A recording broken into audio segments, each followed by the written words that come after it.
Day 8 of the Diddy trial didn't end with just another round of testimony. It ended with silence, a chilling, blood-curdling kind of silence that filled the courtroom the moment Prince's hidden recording played for the first time. Nobody expected this, not the jury, not Diddy's million-dollar defense team, and certainly not the music industry insiders watching from the shadows. What was on that tape? Evidence that not only tied Diddy to calculated abuse, but exposed a network of protection, payments, and premeditated destruction. This isn't just one man's fall, it's a spotlight on the rot underneath an empire.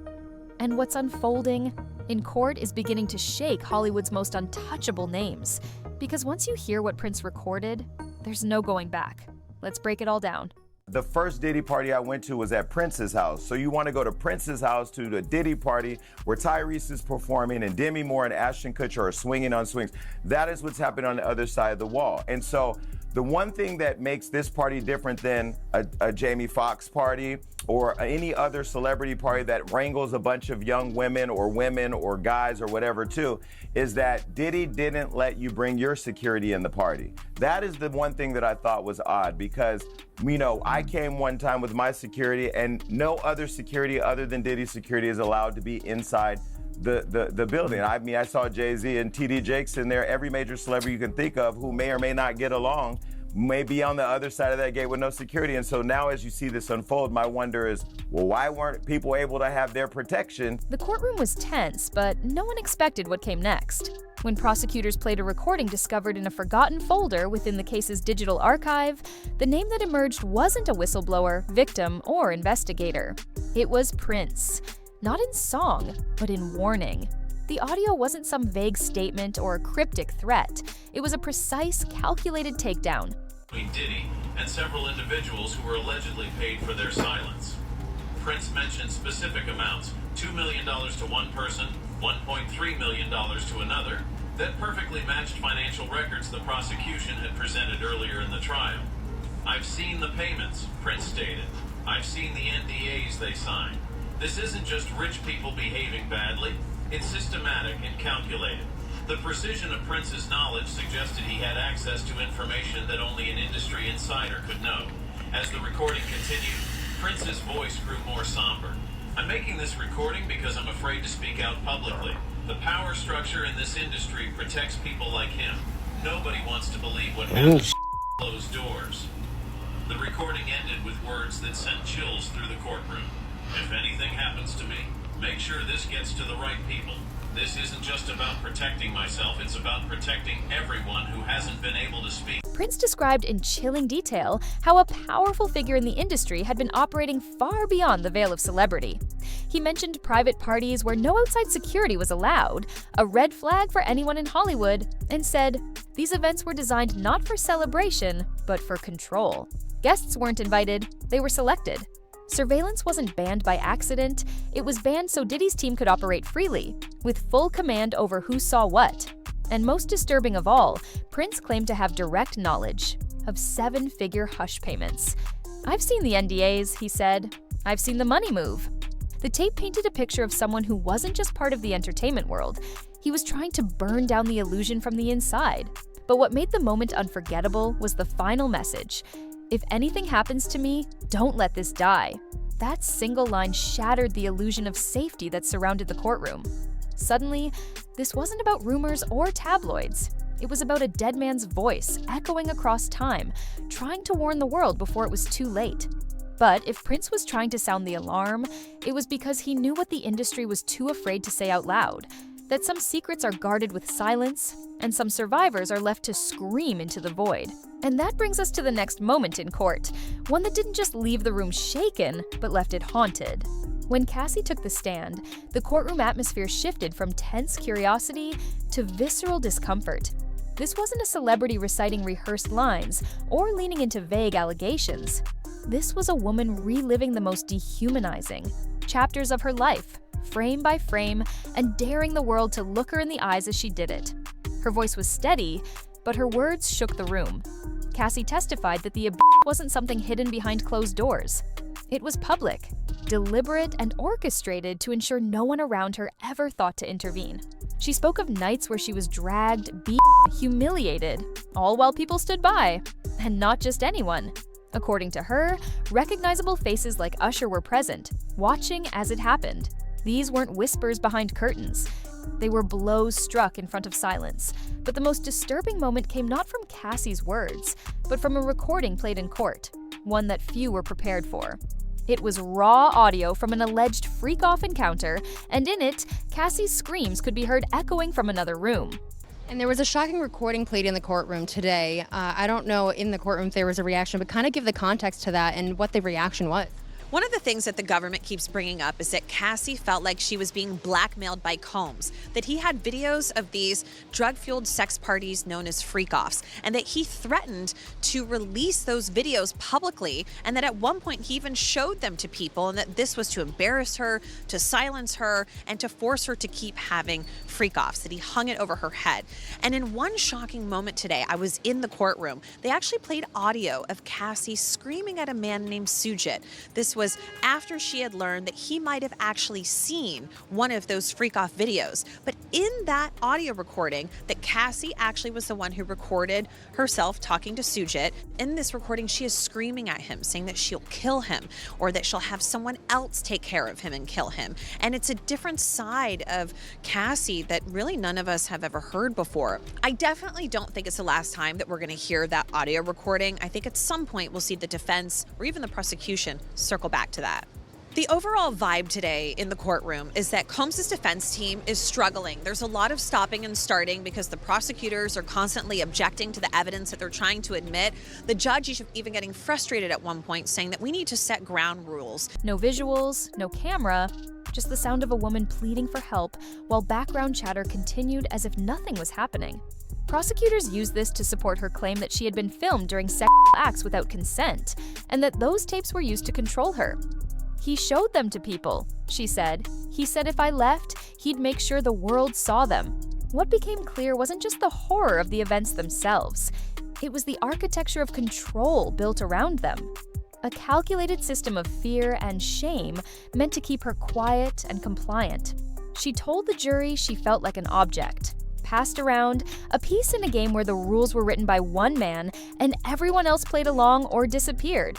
But that wasn't all the court learned, because if freak-off footage and silence in the face of violence weren't terrifying enough, what came next expanded the scope of the investigation and brought in agencies whose presence alone signaled just how serious this had become. The term freak off had floated around the courtroom like a disturbing rumor, but it wasn't until federal agents took the stand that its full meaning hit with the force of a freight train. This wasn't a label the prosecution invented. It came directly from testimony from individuals who had seen firsthand what those nights entailed, and more chillingly, from those tasked with cleaning up the aftermath. Homeland Security agents, brought in due to the scope and severity of the allegations, testified about what they found during their raids. This wasn't tabloid fodder. This was a forensic breakdown of a lifestyle carefully built to degrade, control, and erase. In Diddy's Miami mansion, agents uncovered a disturbing inventory: platform heels still in plastic, boxes of bondage restraints, stacks of baby oil, pink packets of ketamine, and unlabeled bags of pills. This wasn't casual indulgence. It was a catalog of tools used to orchestrate nights of submission and domination, with Diddy at the center, according to witnesses. He was a special agent in charge, and he said it was like 80 to 90 agents that were involved, and they found AR-15 rifles loaded with bullets, serial numbers scratched off. They found sex toys, Astroglide lubricant, and of course they showed photos to the jury of all of these things. And they said that they found the guns in Diddy's bedroom closet in Miami. So we just got new exhibits today. Take a look at these photos that prosecutors have just released. They're pictures of Diddy's former girlfriend, Cassie Ventura, with what she says are bruises on her back and legs, which you can see here, and also a gash above her eye. Also released today some pictures from when Diddy was arrested in September of last year at the Park Hyatt Hotel in New York. And a special agent with Homeland Security testified last week that some of the items found included baby oil, drugs, these pink packets of ketamine. There's also this image of a knife wedged in a door. Now, Combs, we aren't sure if he's going to be taking a stand in his own defense, but he denies all of the allegations against him. But will all of these witnesses really prove the government's charges that he was running this criminal empire and that he's guilty of sex trafficking. What disturbed the courtroom most wasn't just the gear, it was the method. One former staffer testified that there was a standard hotel bag prepared in advance for these events. He said that his job was threatened monthly. So eventually then his responsibilities increased. He began to set up the hotel rooms. And what did he say that he would use to set up the hotel rooms? He said they would have what was called a hotel bag. Inside that hotel bag would be things like the baby oil, the Astroglide, liquor, drugs, he mentioned. So he mentioned several different items that he would bring in to set up the hotel rooms. He also said then afterwards what his responsibility was to clean up those hotel rooms after things were taking place behind closed doors. And he said he wanted to do this, put the room back together as perfectly as possible because he didn't want anyone selling any kind of photographs of the hotel room to try to make Sean Combs look bad. It always included the same ingredients: drugs, lubricants, expensive liquor, and mood-altering pills. After the event, his job was to put the room back together. Every item returned to its place, every trace of the night's activities scrubbed clean, not to protect privacy, but to hide the evidence. This man wasn't just maintaining a celebrity lifestyle, he was managing a crime scene. And according to Homeland Security, DNA collected during the raid confirmed that multiple women were present during the encounters. Our first look inside Combs' Miami mansion, the day federal agents busted the gate open last year to raid it. A federal agent testifying about the evidence, guns and ammo seized from Diddy's home that were found near alleged freak-off supplies, which included dozens of bottles of baby oil and boxes of platform heels, bondage restraints, and bundles of rope. Also photographed as evidence that day, motivational messages on Combs' bathroom mirror that included "You a legend" and "Upward motion," and drugs. Lots of drugs, including ones found in plastic bags inside a Gucci bag and orange tablets with the Tesla logo that tested positive for ecstasy. This wasn't theoretical anymore. This was physical proof presented to the jury that the freak-offs weren't a myth. But even as the prosecution laid out the evidence of what happened behind closed doors, it became clear that Diddy's reach went beyond hotel rooms and parties. His need to dominate extended past the victims and into the families of anyone who tried to resist. What came next made the court realize the true depth of control being wielded, not through wealth or fame, but through psychological and emotional warfare. Just when the courtroom had begun to process the logistical horror of the freak-offs, the case took a deeply personal turn, one that exposed how far Diddy's influence allegedly stretched into the lives of those closest to Cassie.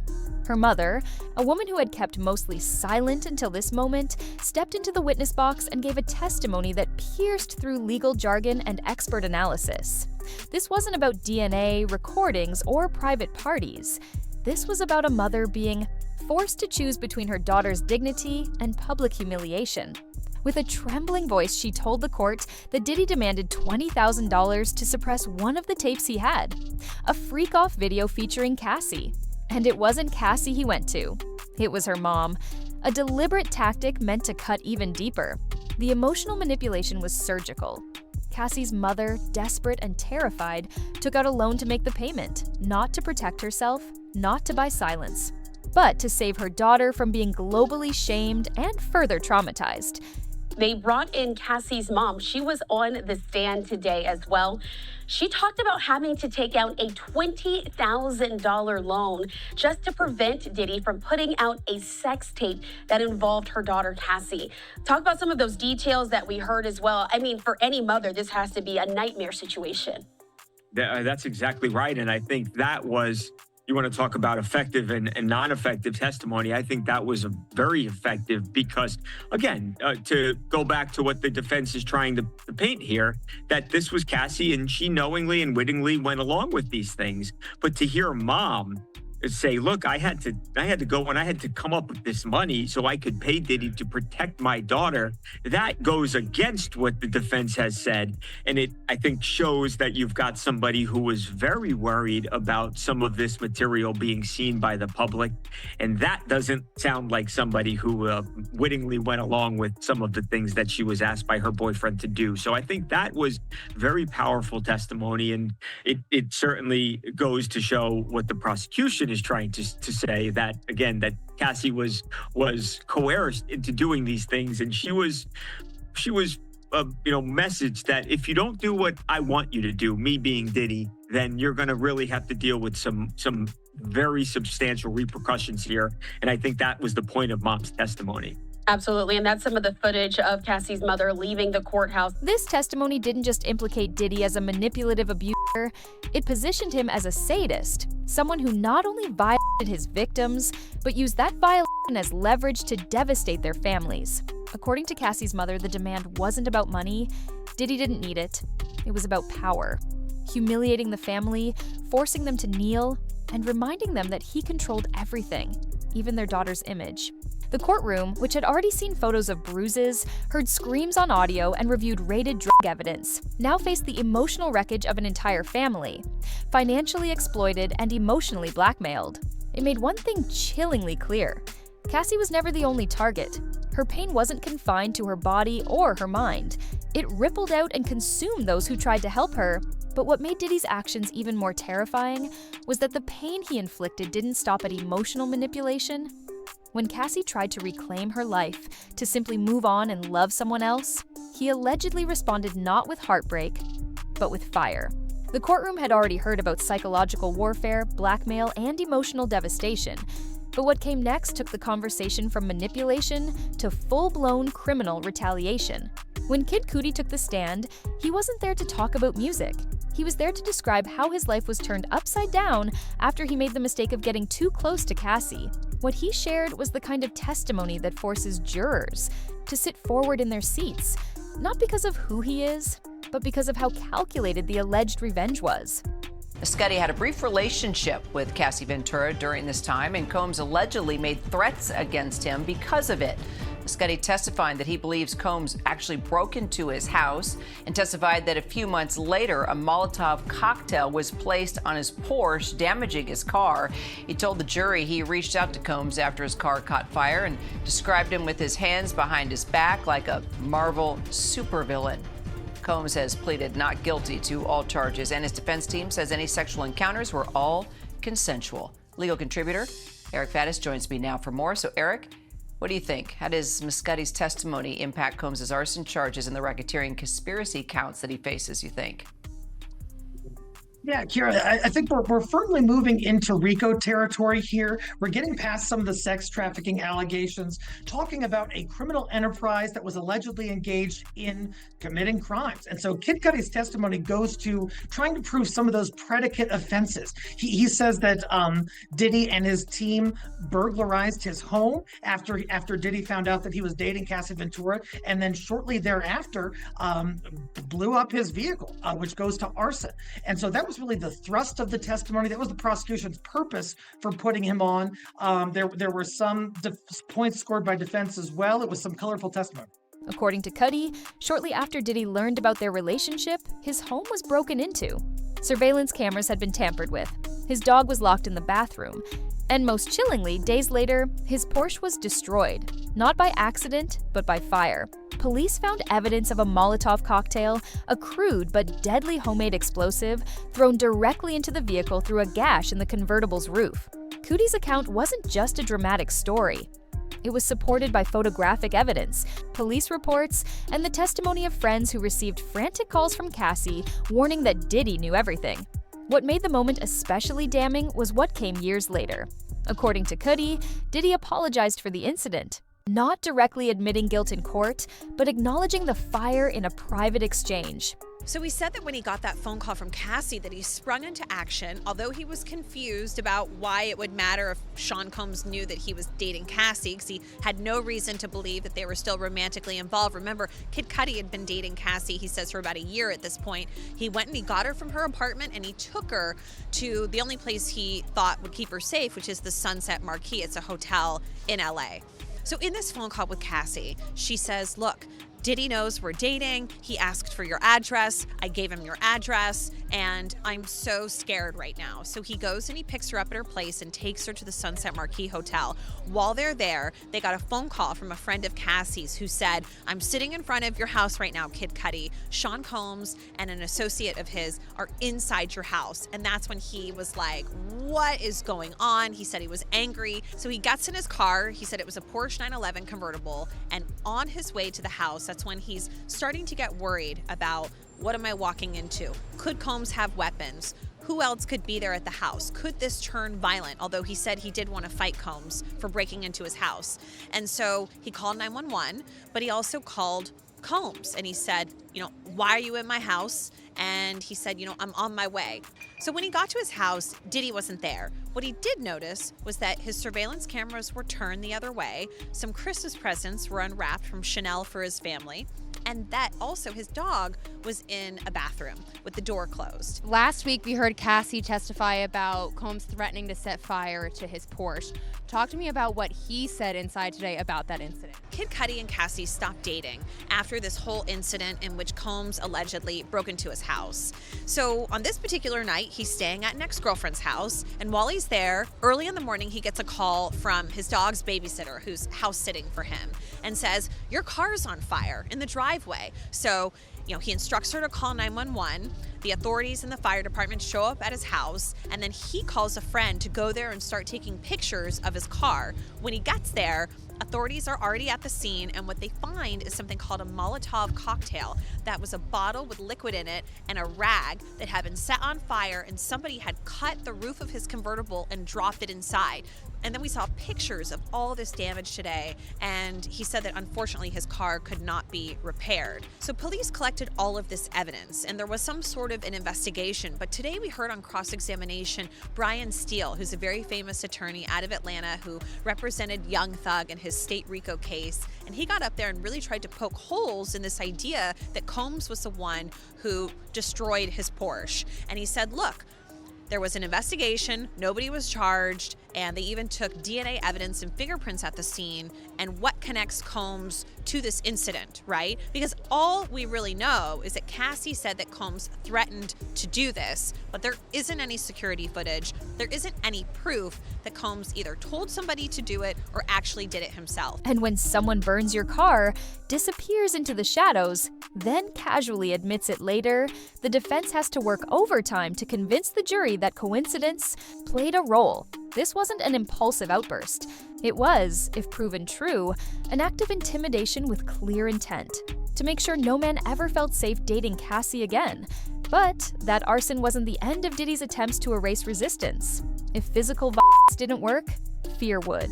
And what the prosecution presented next proved just how real that fear became, not only for victims, but for the very people expected to testify. By the time prosecutors introduced the subject of missing witnesses, the courtroom had already heard enough to paint a portrait of a man capable of extreme control. But what made this next development especially disturbing was how it seemed to echo a pattern, one not just limited to Diddy, but often seen in high-profile criminal cases involving powerful figures. Just days before trial proceedings entered their most critical stage, one of the prosecution's key witnesses, known publicly only as victim number 3, simply disappeared. Not in the metaphorical sense. She literally vanished. With the selection of a jury in the Sean Diddy Combs case almost complete, prosecutors are preparing for opening arguments on Monday. But they admit there's a snag. One of their key witnesses against the rapper appears to have gone missing. This comes as we learn that Combs' ex-girlfriend, who was seen on video being assaulted by the rapper, is pregnant. Here's Les Trent. Is a key witness in the Sean Diddy Combs trial backing out? Victim number 3, as she's called, was set to testify against the music mogul.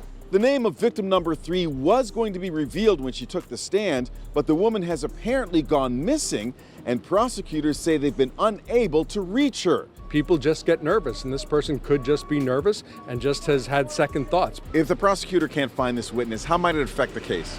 Look, I don't think it's going to have a tremendous effect. The prosecution is going to call a number of alleged victims. So look, this is just one less. Someone else is also getting cold feet. A juror sent an email to the judge asking to be removed from the panel for issues of personal well-being. Prosecutors admitted in open court that they had been unable to reach her. No phone calls returned, no appearances, no explanation. At the same time, another name surfaced, a juror who emailed the judge, asking to be excused due to personal well-being. Not illness, not a scheduling conflict, but well-being. That kind of language triggered alarm bells. Experts watching the trial unfold noted how this mirrored other major celebrity trials, notably the Tory Lanez case, where a crucial bodyguard also disappeared under mysterious circumstances. It's a tactic, some say, that's as old as power itself. If you can't kill the truth, intimidate it until it hides. And it's not a baseless theory. In an interview that quickly went viral, industry insider Big Homie CC warned that this would happen. That as trials like this one draw closer to conviction, witnesses who once felt brave start to vanish. The closer you get to the truth, he said, the more the cleanup begins. And whenever these trials come about, the closer you get to the trial date, a lot of things start happening to remove people from the case that are going to strengthen the case for the prosecution. And I feel like we're watching that take place now with one of the male worker guys who provided tapes to the feds. He's disappeared. And this is similar to what happened in the Tory Lanez case, where the bodyguard whose DNA was on the weapon, he disappeared. So I expect to see a lot of strange things take place. I expect to see the defense team do a lot of steps to lighten the image of Combs, and we've been watching that take place. From what you know about him, Sean Combs, obviously the perception of him has changed dramatically since these allegations were made and since he got charged. I mean, from everything we're seeing now, he seems a very unpleasant, nasty, violent piece of work. Is that a correct assessment? The assessment is going to be correct. So what I've learned is whenever you see a gentleman like this from affluence and power, whenever they have an addiction to MDMA or the drug ecstasy, they call it the love drug. So he's been doing this drug for over 20 years. So that's going to lead his view skewed when it comes to sexual activity. I believe it's helped turn him into a sexual deviant. And, you know, what type of man wants to see another man in his wife's mouth? This moment in court wasn't dramatic because of what was said. It was dramatic because of what wasn't. The prosecution's case, which had built up momentum with audio, photographs, and emotionally devastating testimony, now faced an invisible wall. Fear. Witnesses were going dark. Jurors were backing out. And that led the courtroom to an even more terrifying realization, that the abuse Cassie described might not be an isolated case, but part of a culture of silence so deep and so coordinated, that it could still silence people even with Diddy behind bars. But if fear was the tool used to maintain that silence, what allowed it to flourish was something even more insidious, a culture that normalized it. And the testimony that followed peeled back the final layer, revealing how the industry didn't just fail to stop the abuse, it made it possible. After days of explosive evidence and vanishing witnesses, the prosecution pivoted to a question that had lingered silently beneath every accusation. How did this go on for so long? To answer that, they brought in forensic psychologist Dr. Dawn Hughes, not to analyze Diddy or his victims individually, but to educate the jury on a chilling psychological framework, one that explained how powerful abusers maintain control without laying a single hand. She did not interview Cassie, any victims in this case. She was providing general testimony about victims of domestic abuse, how they cope, what different levels of abuse there are, how do people recover from it, the trauma they experience, really what was taking place in regard to the back and forth, the cross as well as the direct, was a lot of attacking by defense counsel as to her credibility and her qualifications. We do have some testimony we can put up for you, though, on the when she was on the stand this morning. Let's go ahead and put that up, and I can tell you exactly a little bit more about it. So Hughes confirmed that she has never testified in the defense of a man accused of a sex crime. This was on the cross-examination. I don't evaluate offenders, is what she responded with. Hughes maintained that prosecutors have not discussed specifics of this case with her. This cross-examination was done by an attorney named Mr. Bach. And you could tell Judge Ashley when he was doing his cross-examination, he is very skilled at cross-examining expert witnesses. He again brought up how much money she is being paid and how much she makes from really just being an expert witness in trials. So he was asking her about that. Hughes outlined the blueprint of coercive relationships in chilling detail. According to her, what Cassie endured wasn't chaos. It was structure. Isolation, humiliation, reward, and punishment, repeated in cycles until the victim begins to believe they have no other reality. This wasn't just a pattern of abuse, it was a psychological cage, one where victims stop seeking help because they believe no help will come. What the court found especially disturbing was how consistent these tactics were with what had been described throughout the trial. Victims cut off from family, friends bought off or intimidated.